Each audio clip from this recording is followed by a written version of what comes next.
আসসালামু আলাইকুম। All story 05-এ আপনাদের সবাইকে স্বাগতম।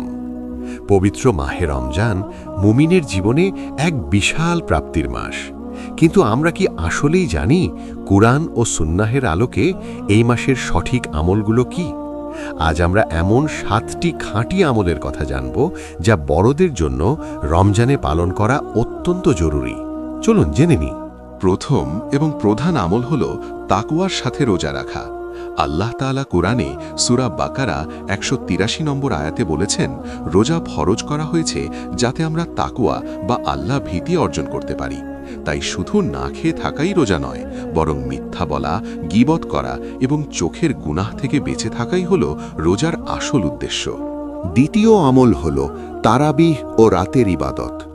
নবীজি সাল্লাল্লাহু আলাইহি ওয়াসাল্লাম বলেছেন, যে ব্যক্তি ঈমান ও সওয়াবের আশায় রমজানের রাতে ইবাদত করবে তার অতীতের সব গুনাহ মাফ করে দেওয়া হবে।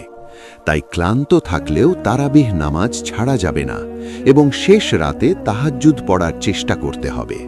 তৃতীয় আমল, বেশি বেশি কুরআন তেলাওয়াত করা এবং তা বুঝে পড়া। সূরা বাকারার 185 নম্বর আয়াতে আল্লাহ বলেছেন, এই রমজান মাসেই কুরআন নাজিল হয়েছে। তাই অন্য সব কাজের চেয়ে এই মাসে কুরআন তেলাওয়াত, এর অর্থ বোঝা এবং সে অনুযায়ী আমল করার প্রতি সবচেয়ে বেশি জোর দিতে হবে। চতুর্থ আমল হল দান সদকা করা। রাসূল সাল্লাল্লাহু আলাইহি ওয়াসাল্লাম রমজান মাসে সবচেয়ে বেশি দানশীল হয়ে যেতেন। আপনার যদি যাকাত ফরজ হয়ে থাকে তবে এই মাসেই তা আদায় করে ফেলা উত্তম, কারণ এই সময় যে কোনো নফল আমলের সওয়াব ফরজের সমান হয়ে যায় এবং ফরজের সওয়াব বহুগুণ বেড়ে যায়।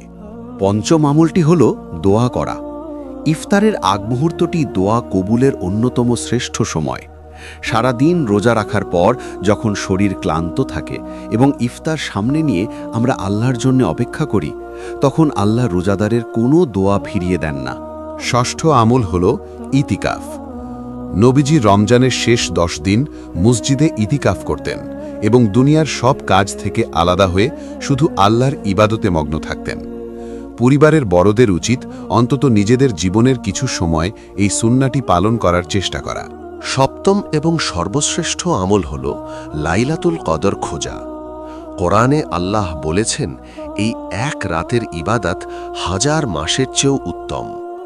রমজানের শেষ দশকের বেজোড় রাতগুলোতে 21, 23, 25, 27 ও 29-এ জেগে থেকে ইবাদত করা এবং আল্লাহর কাছে অতীতের সব গুনাহের জন্য ক্ষমা চাওয়াই হল এই মাসের সবচেয়ে বড় প্রাপ্তি। আল্লাহ সুবহানাহু ওয়া তাআলা আমাদের সবাইকে কোরআন ও সুন্নাহ মেনে এই 7টি আমল সঠিকভাবে করার তৌফিক দান করুন। আমিন।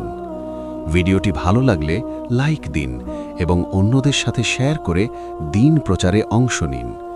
এমন আরও কোরআন হাদিস ভিত্তিক ভিডিও পেতে অল স্টোরি 05 চ্যানেলটি সাবস্ক্রাইব করে আমাদের সাথেই থাকুন। আল্লাহ হাফেজ।